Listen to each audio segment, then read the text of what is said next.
Bienvenidos nuevamente a la asignatura Peso y Balance de Aeronaves. Por aquí les habla el ingeniero Luis Bernardo Jiménez Rodríguez.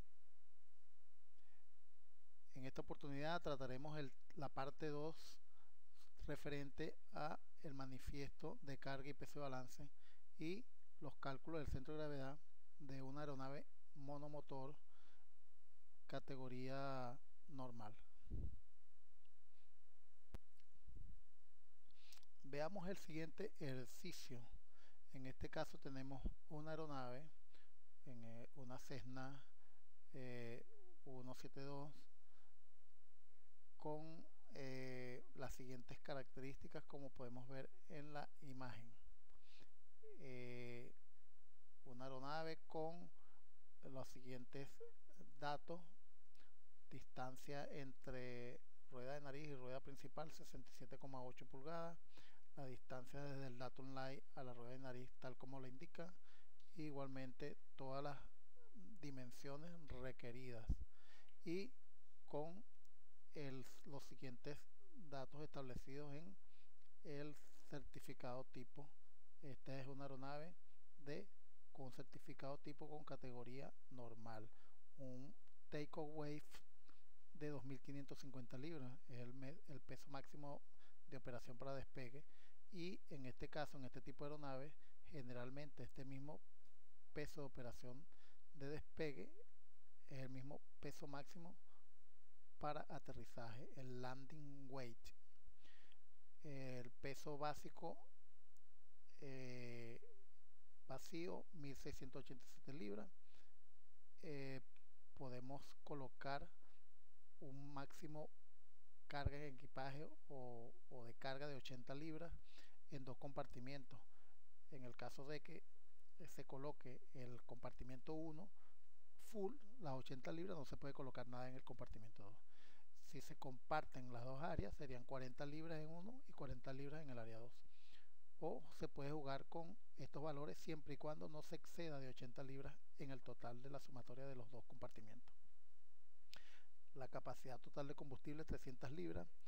Tiene una capacidad de aceite en el motor de 9,5 litros y un máximo número de asientos de 3 personas, incluyendo 2 tripulantes, es decir, piloto, copiloto y un pasajero adicional en el puesto de atrás.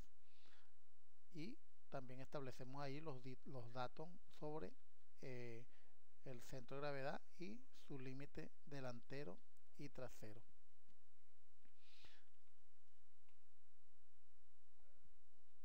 Bien, lo primero que vamos a trabajar en este caso es con el gráfico que nos permite simplificar los momentos y simplificar los cálculos. Este gráfico ya lo mencionamos en la presentación anterior, donde hablamos de cómo se trabajaba con él. Veamos en este caso lo que tenemos. Tenemos en primer lugar los dos, el piloto y el copiloto, tomando un peso estándar de 170 libras por cada uno, son 340 libras por los dos, piloto y copiloto.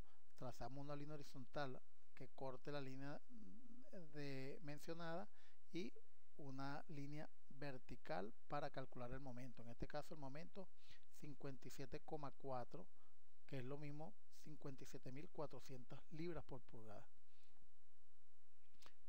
Combustible, tenemos 270 libras de combustible para la operación de este vuelo en particular, y esto me genera un momento de 56 libras por pulgada o 56.000 libras por pulgada.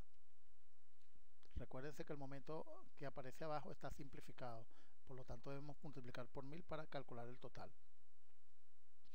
El pasajero trasero 170 libras genera un momento de 50.000 libras por pulgada.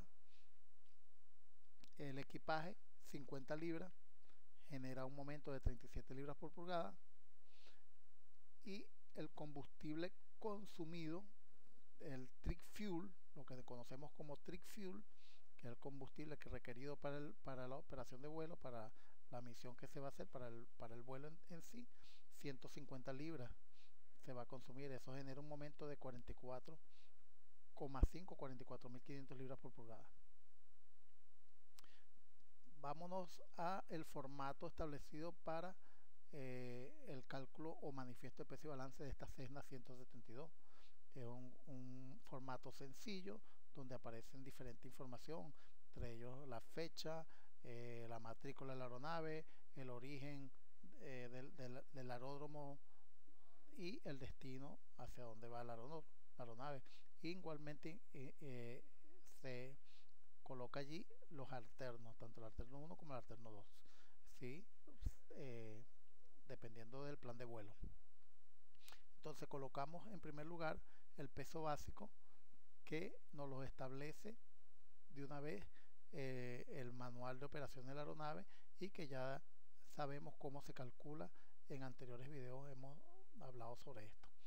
Este peso básico de 1687 libras genera un momento que ya también está establecido y calculado en el manual, y esto genera el centro de gravedad básico, centro de gravedad a peso básico, que es de 1583, que igualmente está establecido con anterioridad.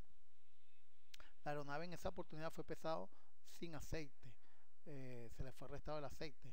Entonces, como el aceite no forma parte del peso básico, no estaba incluido en sus cálculos originales, por lo tanto debemos sumarle el aceite 17,1 a un brazo de menos 49, genera un momento negativo.